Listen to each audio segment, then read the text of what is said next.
J main paper 2B BARC and B പ്ലാനിങ്ങിന്റെ result പ്രഖ്യാപിച്ചിരിക്കുകയാണ്. BARC-ലും ബി പ്ലാനിങ്ങിലും all India female first rank കരസ്ഥമാക്കിയിരിക്കുന്നത് ബ്രില്യൻ സ്റ്റഡീസ് സെന്ററിലെ വിദ്യാർത്ഥി മീര കൃഷ്ണയാണ്. 100% സ്കോറോടെയാണ് മീര കൃഷ്ണ ഈ വലിയ വിജയത്തിന് അർഹയായത്. അഡ്വക്കേറ്റ് ദമ്പതികളായ രാജഗോപാൽ GRന്റെയും സൗമ്യ SRന്റെയും മകളാണ് ട്രിവാൻഡ്രം സ്വദേശി മീര കൃഷ്ണ. ഇത്ര വലിയ വിജയം നേടിയ മീര കൃഷ്ണയ്ക്ക് ബ്രില്യൻ ഫാമിലിയുടെ അഭിനന്ദനങ്ങൾ നേരുന്നു. സോ ഇപ്പോൾ നമ്മുടെ കൂടെ ഉള്ളത് BARC-ൽ ഉജ്ജ്വല വിജയം കരസ്ഥമാക്കിയ മീര കൃഷ്ണയാണുള്ളത്. അപ്പോൾ മീര, കൺഗ്രാജുലേഷൻ. അപ്പോൾ നമുക്ക് മീരയെ ഒന്ന് പരിചയപ്പെടാം. എൻ്റെ പേര് മീര. ഞാൻ ട്രിവാൻഡ്രത്തു നിന്നാണ് വരുന്നത്. അച്ഛനും അമ്മയും അഡ്വക്കേറ്റ്സ് ആണ്. ഞാൻ +2 വരെ ഡോക്ടർ GR പബ്ലിക് സ്കൂൾ നെയ്യാറ്റിൻകരയിലാണ് പഠിച്ചത്. അതിനുശേഷം ഇങ്ങ് വന്നു BARC-ന് റിപ്പീറ്റ് ചെയ്യാനായിട്ട്. പിന്നെ 1 ഇയർ ഇവിടെ ആയിരുന്നു. ഹോസ്റ്റലിൽ നിന്നാണ് പഠിച്ചതെല്ലാം. പിന്നെ മാത്സിന് നല്ലോണം ഇമ്പോർട്ടൻസ് കൊടുത്താണ് ഞാൻ പഠിച്ചത്. മാത്സിനും ആപ്റ്റിറ്റ്യൂഡിനും അത്യാവശ്യം നല്ല ഇമ്പോർട്ടൻസ് കൊടുത്തു. ഡ്രോയിങ് 1 hour ചെയ്യാൻ പറ്റുന്ന അത്രയും ചെയ്തു. അങ്ങനെ ഇപ്പോൾ റിസൾട്ട് വന്നതിൽ സന്തോഷമുണ്ട്. അപ്പൊ ഇത്രയും നല്ലൊരു റിസൾട്ട് പ്രതീക്ഷിച്ചിരുന്നോ? ഇല്ല, ഞാനൊരു 99 വലുതായിട്ട് പ്രതീക്ഷിച്ചില്ല. ഒരു 98 ഒക്കെ പ്രതീക്ഷിച്ചു. 99.9 കിട്ടിയതിൽ സന്തോഷമുണ്ട്. അപ്പം ഒരുപാട് സ്റ്റുഡൻസ് BTech ആണ് പൊതുവെ ചൂസ് ചെയ്യാറുള്ളത്. അപ്പോൾ എന്തുകൊണ്ടാണ് BARC തിരഞ്ഞെടുക്കാനുള്ള ഒരു കാരണം? പണ്ട് തൊട്ട് ഡ്രോയിങ് നല്ല ഇഷ്ടമായിരുന്നു എനിക്ക്. പിന്നെ കൺസ്ട്രക്ഷൻ എടുത്ത പണ്ട് തൊട്ടേ ഒരു ഇഷ്ടം ഉണ്ടായിരുന്നു. പിന്നെ +2 കഴിഞ്ഞപ്പോൾ ആണ് BARC-നെ പറ്റി ഒരു ഇത് വരുന്നത്, എൻ്റെ ശ്രദ്ധയിൽ വരുന്നത്. പിന്നെ JEE ഇവിടെ പിന്നെ റിപ്പീറ്റ് ചെയ്യാൻ വന്നപ്പോഴാണ് JEEക്ക് അങ്ങനെ ഒരു എക്സാം ഉണ്ടെന്ന് അറിയുന്നത്. അതുവരെ എനിക്ക് NATേ അറിയായിരുന്നുള്ളൂ. അങ്ങനെ പിന്നെ പ്രിപ്പയർ ചെയ്തു. മാത്സ് എനിക്ക് വലിയ കുഴപ്പമില്ലായിരുന്നു. അങ്ങനെ ഏറ്റവും ഇമ്പോർട്ടൻ്റ് ആയിട്ടുള്ള ഒരു പാർട്ടാണ് ഡ്രോയിങ്ങിന്റെ ഒരു സെഷൻ വരുന്നത്. അപ്പോൾ ഇവിടെ വന്നിട്ട് ഡ്രോയിങ് നന്നായിട്ട് ഇമ്പ്രൂവ് ആവാൻ സാധിച്ചിട്ടുണ്ട് അല്ലേ? തുടക്കത്തിൽ ഉണ്ടായിരുന്നതിനെക്കാട്ടിലും നല്ലോണം ഇമ്പ്രൂവ് ആയിട്ടുണ്ട്. ആ ഒരു 1 hour ടൈം ലിമിറ്റിൽ കംപ്ലീറ്റ് ചെയ്യാൻ എന്തായാലും പറ്റിയത് പ്രാക്ടീസ് വഴി തന്നെയാണ്. അതിന് ഞാൻ ബ്രില്യന്റിന് തന്നെ നന്ദി പറയുന്നു. ഓൾറെഡി നമ്മുടെ ഒരു 2 ക്വസ്റ്റ്യൻ നമ്മൾ ഓൾറെഡി നിങ്ങളെ മോഡൽ എക്സാമിന് ചെയ്യിപ്പിച്ച ക്വസ്റ്റ്യൻസ് ഒക്കെ ആയിരുന്നു. അപ്പൊ അത് കണ്ട സമയത്ത്, എക്സാമിന് വന്ന സമയത്ത് എന്ത് തോന്നിയത്? ഫസ്റ്റ് വന്നത് പ്രൊപ്പോർഷനേറ്റ് ക്വസ്റ്റ്യൻ ആയിരുന്നു. അത് നമ്മളിവിടെ പഠിച്ച ആ ഒരു മോണമെന്റും ആയിരുന്നു. ഇവിടെ മിക്കവാറും നമുക്ക് എക്സസൈസിന് തരാറുള്ള ഒരു മോണമെന്റ് ആയിരുന്നു ബുലാൻ ദർവാസ. അപ്പൊ അത് വന്നപ്പോ അത്യാവശ്യം നല്ല എളുപ്പമായിരുന്നല്ലോ, അതുകൊണ്ട് നല്ല സന്തോഷം ഉണ്ടായിരുന്നു. പിന്നെ സെക്കൻഡ് ക്വസ്റ്റ്യൻ ഒരു വില്ലേജ് ഏരിയയിലുള്ള ഒരു റെയിൽവേ സ്റ്റേഷന്റെ സീൻ ഡ്രോയിങ് ആയിരുന്നു തന്നെ. അത് കളർ ചെയ്യാനുണ്ടായിരുന്നു. അതും നമ്മൾ ഇവിടെ മോഡൽ ഇട്ടതുപോലത്തെ തന്നെ ഒരു ടൈപ്പ് ക്വസ്റ്റ്യൻ ആയിരുന്നു. അതുകൊണ്ട് കുഴപ്പമില്ലായിരുന്നു. ഡ്രോയിങ് 1 hour തന്നെ തീർക്കാൻ പറ്റി. പിന്നെ ആപ്റ്റിറ്റ്യൂഡും ഒരു ഇമ്പോർട്ടന്റ് ഫാക്ടറാണ്. 200 മാർക്കാണ് വരുന്നത്. ഓൾറെഡി പല ക്വസ്റ്റ്യൻസും അതിൽ നിന്ന് നമ്മൾ ചോദിച്ചത് വന്നിട്ടുണ്ട് അല്ലെ? അപ്പൊ നിങ്ങൾക്ക് ഏകദേശം ഒരു 40+ ക്വസ്റ്റ്യൻസ് സിമിലർ ആയിട്ടുള്ള ക്വസ്റ്റ്യൻസ് ഒക്കെ ഉണ്ടായിരുന്നു.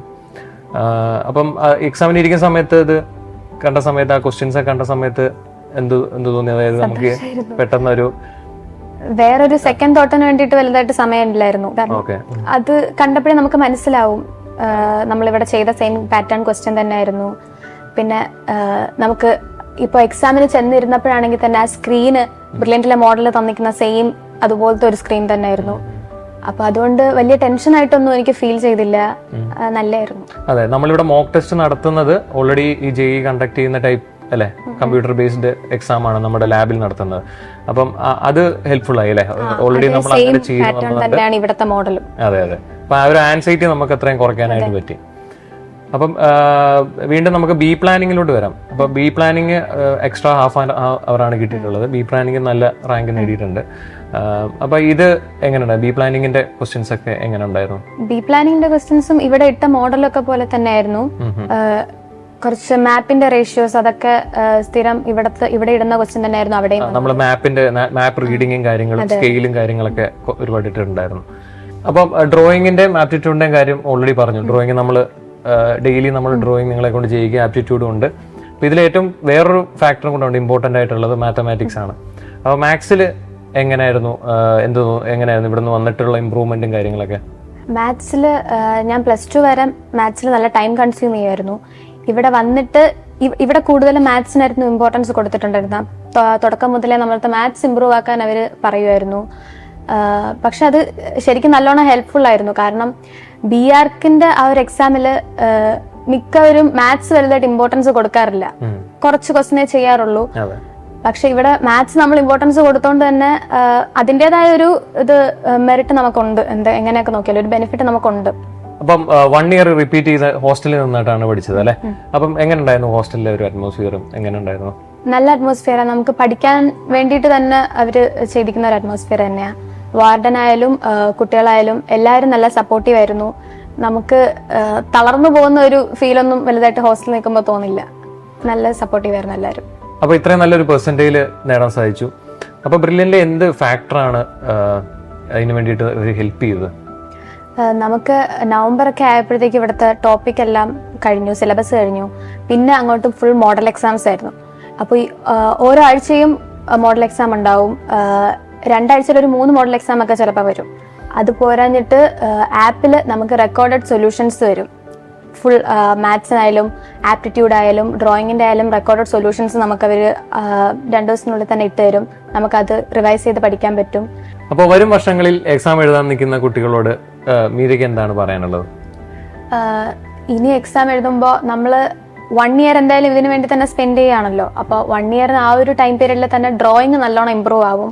സോ ഡ്രോയിങ് വലുതായിട്ട് നമ്മൾ ചെയ്യണം, ഡെയിലി എക്സസൈസ് ചെയ്യണം. എന്നാലും ബാക്കി ഉള്ളതിനും കൂടെ ഇമ്പോർട്ടൻസ് കൊടുക്കണം. ഡ്രോയിങ് മാത്രം വെച്ചുകൊണ്ടിരുന്നിട്ട് വലിയ കാര്യം ഉണ്ടാവില്ല. ആപ്റ്റിറ്റ്യൂഡ് നമ്മൾ നല്ലോണം നമ്മുടെ മെറ്റീരിയലും എല്ലാം സിലബസിലുള്ളതെല്ലാം ഒന്ന് കവർ ചെയ്ത് വരുമ്പോഴേ നമുക്ക് ഒരു ഐഡിയ കിട്ടും. വെർബൽ റീസണിങ് ആയാലും നോൺ വെർബൽ ആയാലും എല്ലാം നല്ല ഐഡിയ കിട്ടും. പിന്നെ മാത്സ് നമ്മൾ നല്ലോണം ഇമ്പോർട്ടൻസ് കൊടുത്ത് തന്നെ പഠിക്കണം, ഡെയിലി പഠിക്കണം. കാരണം മാത്സ് ഉള്ളതൊരു വലിയ ഡിസൈഡിങ് ഫാക്ടർ തന്നെയാണ്. കാരണം എല്ലാവരും മാത്സ് വലുതായിട്ട് അറ്റൻഡ് ചെയ്തെന്ന് വരില്ല. അപ്പം നമുക്ക് മാത്സിൽ സ്കോർ ചെയ്യുന്നത് നമ്മളെ നല്ലോണം ഹൈ റാങ്കിലോട്ട് എത്തിക്കാൻ ഹെൽപ്പ് ചെയ്യും. Brilliant Study Center, India's #1 coaching center for NEET and JEE.